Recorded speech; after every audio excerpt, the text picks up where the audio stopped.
नमस्कार, आप सभी का स्वागत है। मैं doctor Divyendu brain six international की तरफ से। आज हम लोग बात करते हैं कि हमारा जो सेमिनार के बारे में जो हम लोग बात कर रहे थे कि हमारे पेरेंट्स को किस तरह से एड्रेस करना है और पेरेंट्स का जो बर्निंग प्रॉब्लम है वो क्या है। नाउ प्लीज अंडरस्टैंड, पेरेंट्स का सबसे बर्निंग प्रॉब्लम है इन टूडेज टाइम इज बच्चे पेरेंट्स की सुनते नहीं। आज ये पेरेंट्स कभी भी ओपन होकर, आप कई पेरेंट्स बोलते भी हैं, वोकल होते हैं, कई पेरेंट्स नहीं बोलते।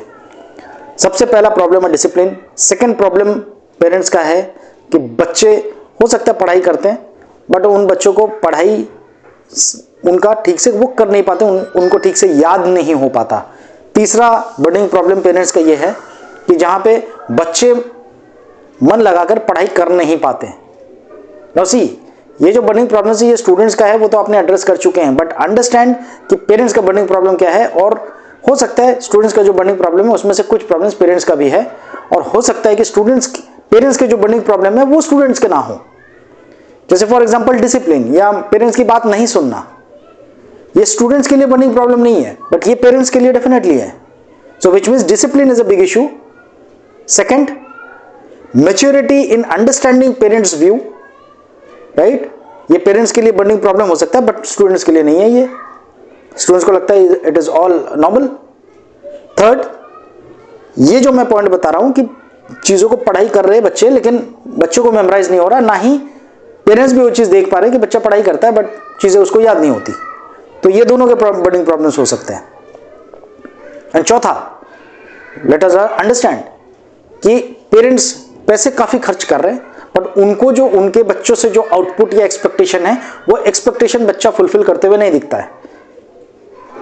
Fifth, the burning problem can be बच्चा पढ़ाई छोड़कर हर वो चीज में इंटरेस्टेड है और वो इंटरेस्ट लेता है लेकिन पढ़ाई में उसको बिल्कुल भी इंटरेस्ट नहीं है। सो इस तरह के जो बर्निंग प्रॉब्लम्स है, नाउ इस तरह के बर्निंग प्रॉब्लम्स को आप इसमें से डिसिप्लिन हो गया जो मैंने लास्ट वाला बताया कि they are interested in everything apart from education. Third, not listening to the parents, maturity, ये सारे जो बर्निंग प्रॉब्लम्स है, these problems can be addressed by DMIT test and psychometric test, and the point of maturity can also be addressed by mid brain activation. And the bigger part is mind and memory programme जो आप दे रहे हो वो बच्चों का issue को sort out करने के लिए बहुत बड़ा कारगर हथियार साबित होगा। द पॉइंट इज कि आप ये सारी चीजों को तो आप समझ रहे हैं, ये सारी चीजें हम समझ रहे हैं because we are business owners जो हम इंटरेस्टेड हैं इस फील्ड में, बट इन चीजों को प्लेटर में प्लेस कैसे करना है पेरेंट्स के सामने। Now the point is, please understand, आज जो मेरे जैसा इंसान है जो पिछले 5 साल से इस फील्ड में जुड़ा है, तो आपको तो मेरे लिए बहुत आसान होगा, मैं तो नींद में भी आपको मैं बता दूंगा कि पेरेंट्स को क्या बोलना है। बट कोई एक न्यू कमर है जो फर्स्ट टाइम कोई प्रिंसिपल के सामने जा रहा है, कोई फर्स्ट टाइम एक सेमिनार अटेंड कर रहा है, उनके लिए ये चीजें डिफिकल्ट हो जाती है। The point is, her company की ट्रेनिंग बहुत अच्छी होती है, हम भी बहुत अच्छा ट्रेनिंग प्रोवाइड करते हैं। ये मैं हमेशा से कहता हूं कि आप हमारे मार्केट में बहुत सारे कंपनीज हैं जो मिड ब्रेन एक्टिवेशन करवाती है, DMIT करवाती है, साइकोमेट्रिक टेस्ट करवाते हैं, माइंड बॉगलिंग उनका ट्रेनिंग है, एक्सीलेंट ट्रेनिंग है, बहुत अच्छी टीम है जो ट्रेनिंग प्रोवाइड करती है। सो द पॉइंट इज, बहुत सारे मार्केट में कंपनीज हैं, हम भी ट्रेनिंग अच्छा प्रोवाइड करते हैं और बाकी सारी कंपनीज भी बहुत अच्छा काम कर रही है इसमें। बट क्या अच्छा ट्रेनिंग ही काफी है आपको सक्सीड बनाने के लिए, आपको सक्सीड करने के लिए? यह सवाल मैं आपसे भी पूछता हूं और यह सवाल मैं सारे उन बिजनेस ओनर से भी बात कर रहा हूं जो आज सोच रहे हैं कि नहीं इस तरह के बिजनेस में हमें उतरना है। किसी और का सक्सेस देखकर आप अपना सक्सेस का डेफिनेशन ना तय करें। मैं आपको यह रिक्वेस्ट करूंगा कि आज अगर आप मुझे ज्वाइन करते हैं और मैंने बहुत अच्छी ट्रेनिंग आपकी कराई, मेरी टीम जबरदस्त है, फंटास्टिक है, जो आपकी जबरदस्त ट्रेनिंग कराएगी, वो सबसे पहला स्टेप है।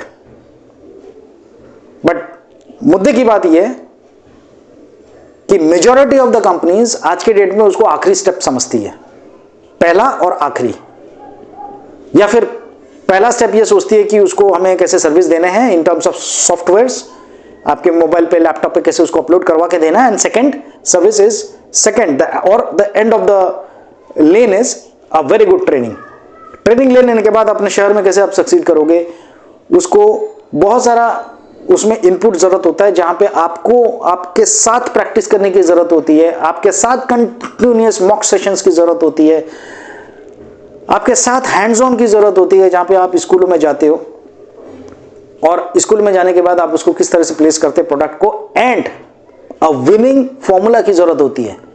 आज अगर मैं आपके साथ स्कूल में, आप समझे बात को, कई बिजनेस ओनर्स जिन्होंने हमें फोन करा है, जिन्होंने इस फील्ड में नए बिजनेसेस शुरू किए, उन्होंने बहुत बड़ी बड़ी कंपनीज, सो कॉल्ड बड़ी बड़ी कंपनीज है, ठीक है, मैं बार बार रिपीट करूंगा, जहां पे मैं नाम किसी का भी नहीं लेना चाहूंगा, हर कोई कंपनी अपने क्षमता के हिसाब से अच्छी काम करती है। जब मैं ये सारी चीजों को पॉइंट आउट कर रहा हूं, मैं उन चीजों को पॉइंट आउट कर रहा हूं जो मैंने फेस करी है अपने शुरुआती दिनों में, और मैंने उस वक्त ये प्रण लिया कि जो शुरुआती दिनों में मैंने जो प्रॉब्लम फेस करे हैं, उन्हीं चीजों का मैं सोल्यूशन मार्केट को दूंगा, और आज जितने भी फ्रेंचाइजी मेरे साथ जुड़े हैं उन्हीं सॉल्यूशंस के साथ जुड़े हैं।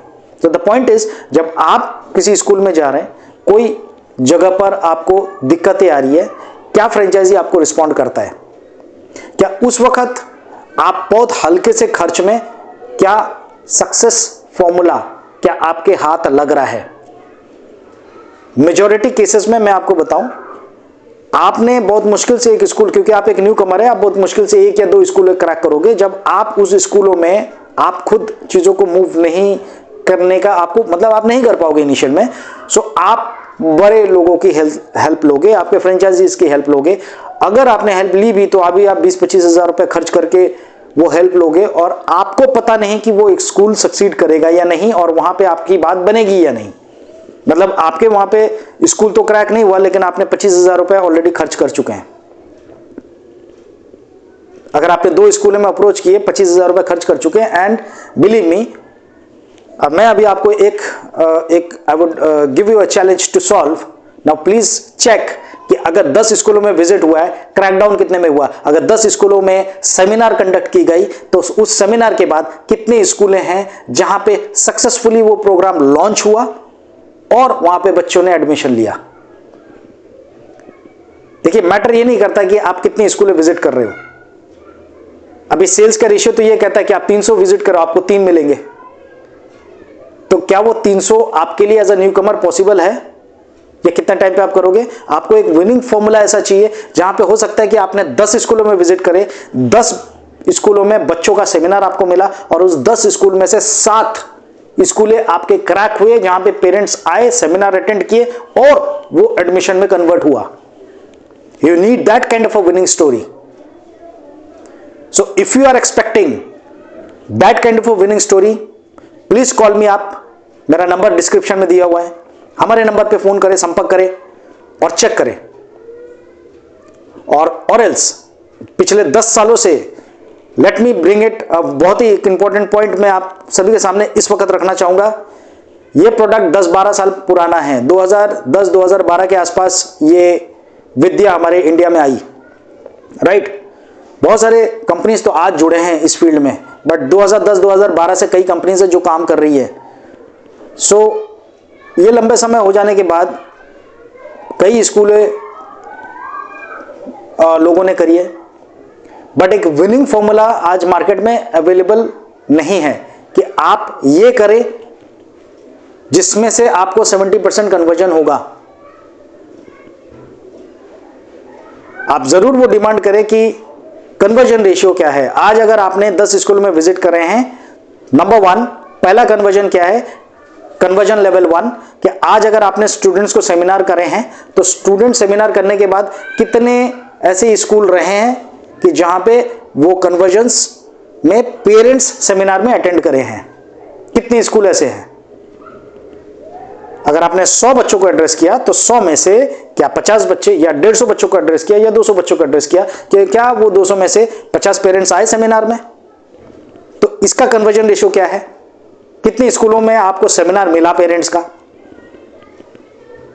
और दूसरा सवाल कि अगर पेरेंट्स सेमिनार में आए, सो उसमें से आपके कितने ऐसे स्कूल हैं जिसमें आपने 70% कन्वर्जन्स करे हैं या 60% कन्वर्जन्स करे हैं? फॉर एग्जाम्पल, अगर 100 पेरेंट्स सेमिनार में आए, तो 60 से 70 पेरेंट्स ने एनरोलमेंट लिया है।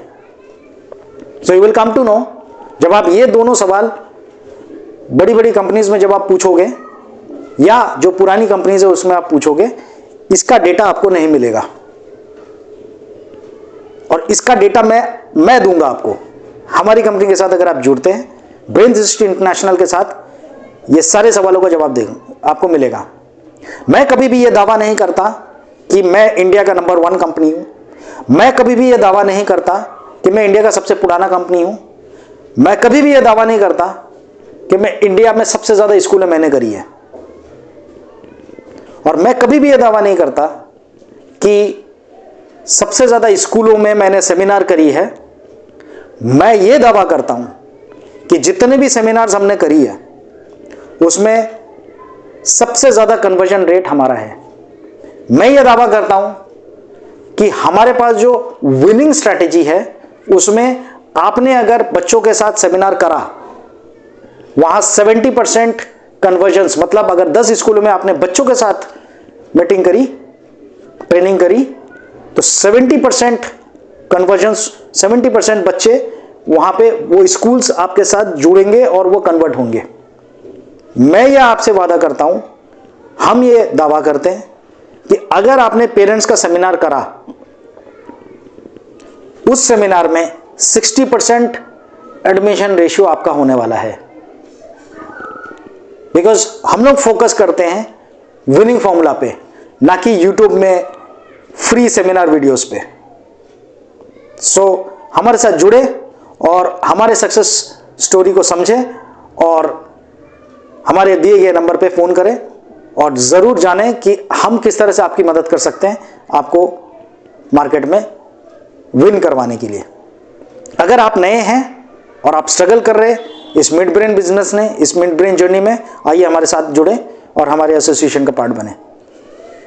प्रेम पूर्वक हमारे वीडियो को सुनने के लिए बहुत बहुत धन्यवाद।